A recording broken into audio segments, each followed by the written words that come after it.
Magandang araw sa inyong lahat. Dito sa channel na ito, gusto namin kayong tulungan na ma-achieve ang mga pangarap ninyo pagdating sa pera. At alam natin na ang unang hakbang para dyan ay ang matutong mag-ipon. Kaya naman sa video na ito, ibabahagi natin ang 5 simpleng tips na siguradong makatulong sa inyo para masimulan ang pag-ipon. Huwag kayong mag-alala, hindi ito yung mga tip na mahirap sundan, promise. Simple lang ito at kayang-kaya ninyong gawin araw-araw. Tara na at samahan ninyo kami sa pagtuklas kung paano tayo makakapag-ipon ng pera. Alam nyo ba, yung paggawa ng budget parang pagplano ng lakad yan eh. Kailangan mo ng malinaw na direksyon at layunin. Kailangan alam mo kung saan ka pupunta at kung paano ka makakarating doon. Hindi pwedeng bara-bara lang. Ganun din sa pag-budget. Kailangan alam mo kung magkano ang kinikita mo kada buwan. Dapat detalyado at tumpak. Isulat mo lahat mula sa sahod, allowance, o kahit mga extra income. Kahit maliit na halaga isama mo. Tapos, isulat mo naman lahat ng ginagastos mo, mula sa malalaking bayarin hanggang sa maliliit na gastusin. Mula sa mga kailangan, tulad ng pagkain, upa sa bahay at bayarin sa kuryente at tubig. Huwag kalimutan ang mga ito. Huwag na huwag mong kakalimutan yung mga maliliit na gastusin, ha? Yung mga barya, nagiging malaki rin yan pag pinagsama-sama. Yung kape mo tuwing umaga, yung pamasahe, at iba pang maliliit na gastos. At yung mga binibili mo online. Lahat yan, dapat nakalista. Kapag nailista mo na lahat, makikita mo na kung saan ba napupunta ang pera mo. Magugulat ka sa mga maliliit na bagay na pinagkakagastusan mo. Dito mo na makikita kung ano yung mga gastusin na pwede mo pang bawasan. Magiging mas madali ang pag-aayos ng budget mo. Halimbawa, kung mapapansin mo na malaki ang napupunta mo sa pagkain sa labas, baka pwede mo nang bawasan yun at magbaon na lang. Mas tipid at mas healthy pa. O kaya naman, kung mapapansin mo na madalas kang mag-online shopping, baka pwede mo nang limitahan ang sarili mo. Maglaan ng budget para dito at huwag lalampas. Ang importante, may plano ka kung saan pupunta ang pera mo. Dapat may direksyon at layunin ang bawat piso. Hindi yung basta na lang nawawala na parang bula.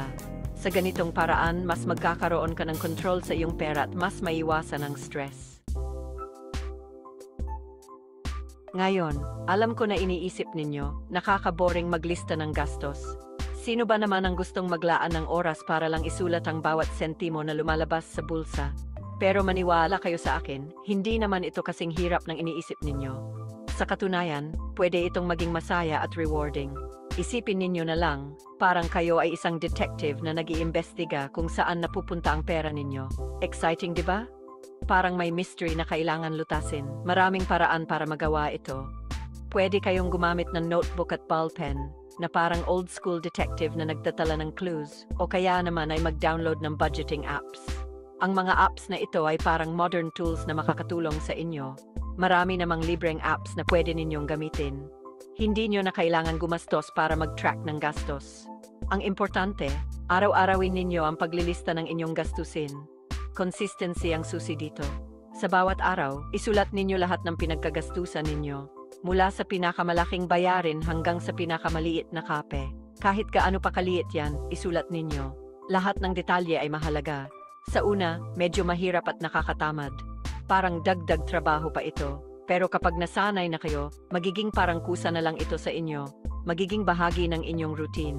At ang maganda dito, makikita ninyo kung saan ba talaga napupunta ang pera ninyo. Magugulat kayo sa mga matutuklasan ninyo. Makikita ninyo kung ano yung mga gastusin na pwede ninyong bawasan. Mga bagay na hindi nyo pala kailangan. O kaya naman ay tuluyan ng tanggalin. Mas madali nang magdesisyon kung ano ang dapat i-prioritize. Dito ninyo rin malalaman kung saan kayo masyadong magastos. At sa huli, mas magiging kontrolado ninyo ang inyong pera. Tips para makapag-ipon. Number 3, bawasan ang mga hindi kailangan. Alam nyo, minsan, hindi natin napapansin na ang dami na pala nating binabayaran na hindi naman talaga natin kailangan. Maraming maliliit na gastusin na kapag pinagsama-sama ay nagiging malaking halaga. Halimbawa, yung mga subscription sa Netflix, Spotify, na buwan-buwan nating binabayaran, o kaya naman ay gym membership na hindi naman natin nagagamit. Marami sa atin ang nagbabayad ng membership pero bihira lang pumunta sa gym. O kaya naman, yung mga damit na binibili natin kahit puno na ang ating mga aparador o sapatos na binibili natin kahit hindi naman talaga natin kailangan. Madalas, nadadala tayo ng uso o sale. Yung mga ganitong gastusin pwede natin silang tawaging luho lang. Hindi sila essentials, pero nagiging bahagi ng ating lifestyle. Ibig sabihin, habang tumataas ang kinikita natin, tumataas din ang mga luho natin. Nagiging mas magastos tayo dahil sa pagtaas ng ating kita. Kaya naman mahalaga na tanungin natin ang ating mga sarili, kailangan ko ba talaga ito? Magiging masaya ba ako kung hindi ko ito bibilhin? Kung hindi naman, mas mabuting bawasan na lang natin o kaya naman ay tuluyan ng tanggalin. Mas makakabuti kung magfo-focus tayo sa mga bagay na talagang mahalaga. Ang perang matitipid natin dito, pwede natin ilagay sa ating ipon. Sa ganitong paraan, mas mapapalaki natin ang ating savings. Isipin ninyo na lang, imbes na gumastos kayo ng 500 pesos sa isang bagay na hindi naman talaga kailangan, mas makakabuti kung ilalaan na lang natin ito sa mas importanteng bagay. Pwede ninyo na yang idagdag sa inyong ipon. Sa bawat maliit na halaga na ating natitipid, unti-unti tayong makakapag-ipon ng malaki. Maliit man o malaki, ang importante ay nakakapag-ipon tayo. Ang bawat hakbang patungo sa pag-iipon ay mahalaga. Tips para makapag-ipon. Number 4, magtakda ng savings goal. Para sa akin, mas madaling mag-ipon kung mayroon kang goal. Parang sa basketball, mas ginaganahan kang mag-shoot kung alam mong may puntos ka na. Kaya naman, mag-set ka ng goal kung magkano ang gusto mong maipon. Pwede itong short-term goal, tulad ng pambili ng bagong cellphone o kaya naman ay pang down payment sa motor. O pwede rin itong long-term goal, tulad ng pambiling bahay o kaya naman ay pang-retire. Kapag mayroon kang goal, mas magiging pursigido ka na mag-ipon.